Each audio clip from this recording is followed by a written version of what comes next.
Welcome, traveler. Come in. Close the door behind you. The world outside is loud tonight, full of noise and movement and things that pull at your attention. But in here, it is quiet, it is still, and you are safe. Tonight I want to take you somewhere very far away, back through the centuries, to medieval England, to a small stone chapel, standing alone in the darkness of a cold autumn night. Inside, a single candle burns, and beside it, kneeling on the cold stone floor, a knight. His name is Edmund, and tomorrow morning at first light, he will ride into battle. But tonight he waits, he prays, he remembers, and we are going to spend this long, quiet night with him. So lie down now, feel the weight of the day leaving your body. Let your breathing slow, and follow me back through time. It is the year 1216, late October, the kind of night that feels ancient even as you live it. The air is cold and damp, the way English autumn air always is.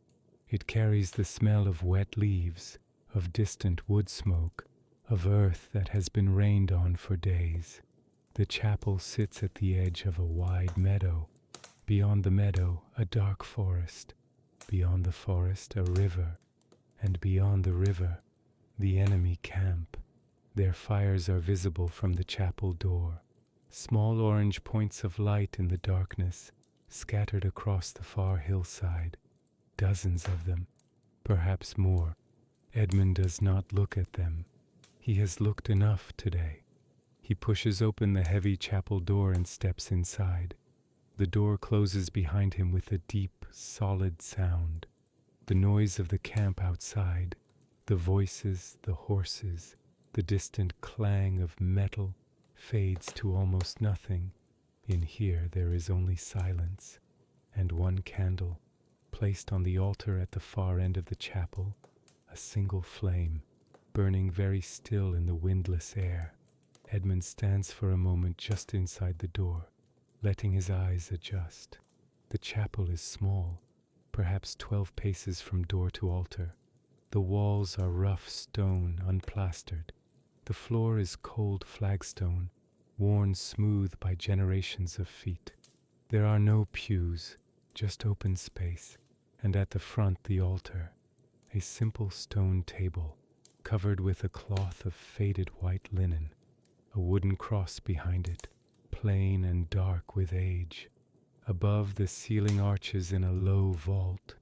The shadows up there are deep and still. Edmund walks slowly to the front of the chapel. His footsteps echo softly against the stone. He reaches the altar, looks at the candle for a moment, then lowers himself, slowly, to his knees. The cold of the flagstone comes through immediately. He does not mind. He has knelt on colder floors than this. He folds his hands, closes his eyes, and begins. Edmund is 34 years old. He has been a knight for 16 years.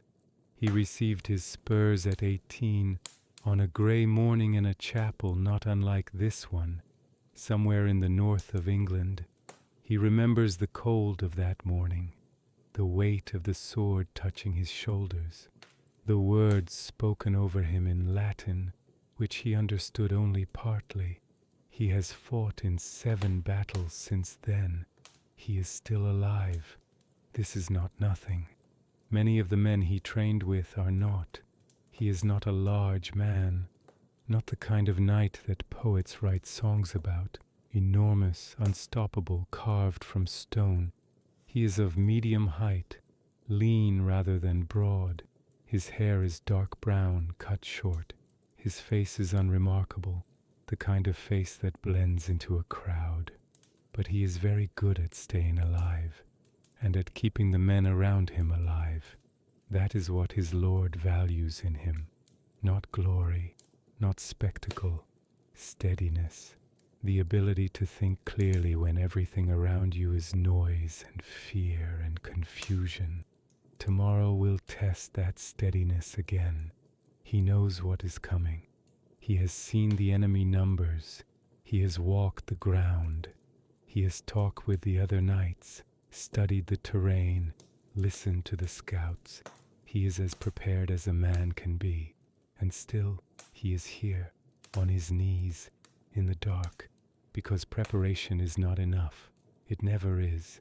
The vigil before battle was an ancient tradition even in Edmund's time. The night watch, the prayer vigil. A knight was expected to spend the night before a major engagement in prayer and reflection, alone, or nearly so, away from the noise of the camp, away from the fires and the drinking and the loud, brittle bravado of men trying not to think about what morning would bring. Edmund had kept this vigil 6 times before. He took it seriously, not because he had been told to, but because he had found, over the years, that it helped. Not in any mystical sense necessarily, simply, practically, it helped. The hours of quiet forced him to slow down, to stop planning, stop calculating, stop running through scenarios in his mind, to simply be still. And in that stillness, something always settled. The fear did not go away. He had learned long ago that the fear never went away. Any man who told you he felt no fear before a battle was either lying or too foolish to be trusted. But the fear became manageable. It found its proper size, not larger than everything else, just one thing among many. He breathed slowly now in the quiet chapel, in through the nose, out through the mouth. The candle flame does not move. Outside, somewhere distant, an owl calls. Once, then silence again. Edmund's mind drifts, the way minds do in quiet places. He thinks of home, not the castle where he serves, not the cold halls of military life. Home, the real one, a farm in the west of England, 3 days' ride from here, his father's land. He was the second son. The first son inherits. The second son finds another way. In his time, for boys of his background, that way was usually the church or the sword. He had chosen the sword at the age of 12, when a knight in his father's service had let him hold a real blade for the first time. He still remembered the weight of it, the way it felt in his hands, not like a toy, not like the wooden sticks he and his brother had fought with in the yard. Real, serious, purposeful. He had known then. His father had not been pleased. His mother had wept. But they had sent him away at 14 to train in the household of a lord, 2 counties east, as was the custom, as it had always been done. He had not gone home often after that. The life of a knight in training did not allow for much, but he remembered every visit, the smell of his mother's kitchen, the sound of the river at the bottom of the south field, his father's voice in the early morning talking to the horses, his brother's laugh, loud and sudden, the kind that made everyone in the room laugh too. His brother was a farmer now, married, 3 children, a life rooted in one place, in one piece of earth. Edmund had chosen differently. He did not regret it. But on nights like this one, he felt the distance. His armor is stacked in the corner of the chapel. He removed it before kneeling. The breastplate, the pauldrons, the gauntlets, all of it carefully placed piece by piece against the stone wall. His squire had helped him with the buckles before Edmund had sent him away. The boy is 15. His name is William. Eager and nervous and trying very hard not to show either. Edmund remembers being exactly that age, exactly that feeling. He had told William to sleep. The boy had nodded seriously, as if sleep were a task to be accomplished. Edmund almost smiled. Without the armor he feels lighter. Obviously, the armor is heavy, 40 pounds or more of metal and leather, but it is more than just physical weight.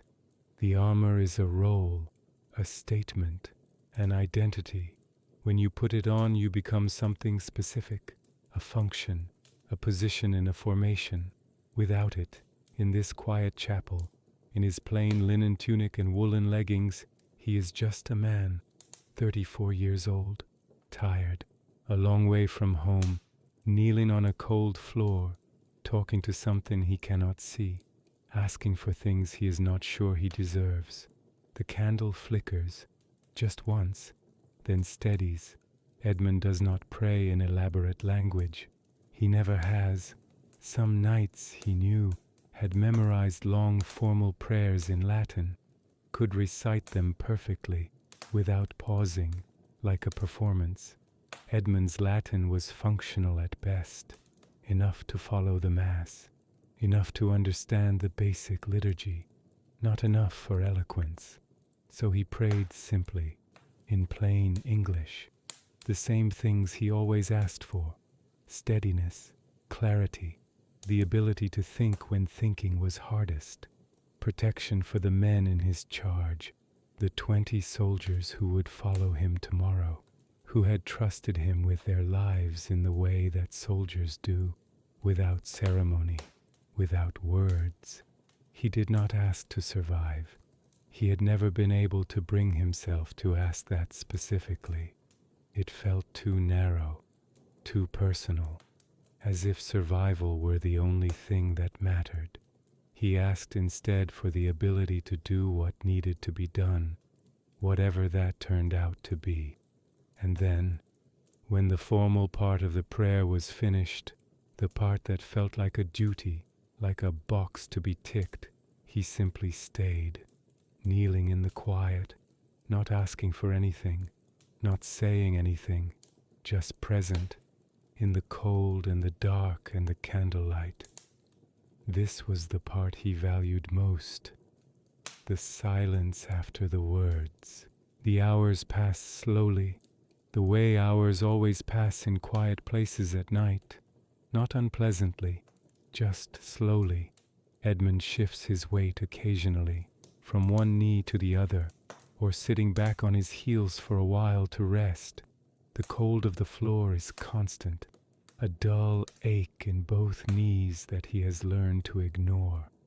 He thinks about the battle, not the tactics. He has done enough of that today. But the feel of it, the way a battle sounds before it begins, the particular quality of the silence in those last moments before the order is given. Every man holding his breath, every horse still.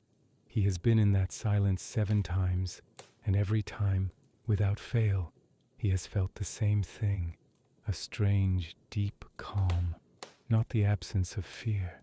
The fear is always there, right underneath, like a river running fast below a thin layer of ice.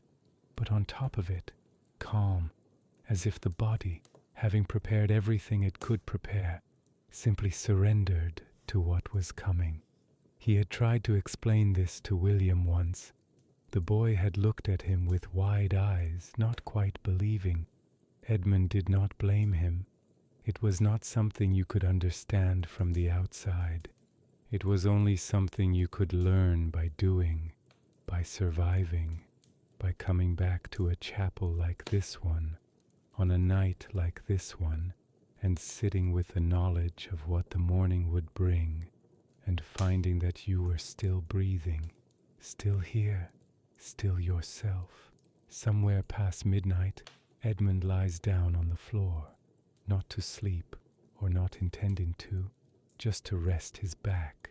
He folds his hands on his chest, looks up at the vaulted ceiling above him. The shadows up there shift slightly as the candle moves in some imperceptible current of air. The stone beneath him is hard and cold and very real. He breathes, in, out. The sounds outside the chapel are quieter now. The camp has settled.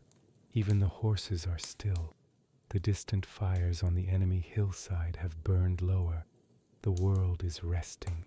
Even on the eve of battle, even with everything that tomorrow holds, the world rests. Edmund closes his eyes. He thinks of the river at the bottom of his father's south field, the sound it made in summer, quick and light, running over shallow stones. He had fished in that river as a boy, had sat on the bank for hours, not always catching anything, not always trying to, just sitting, just watching the water. His father had found him there once, on a warm afternoon, had sat down beside him without a word, the two of them side by side on the bank. His father had put a hand on his shoulder, just for a moment, then taken it away. Nothing had been said, nothing needed to be.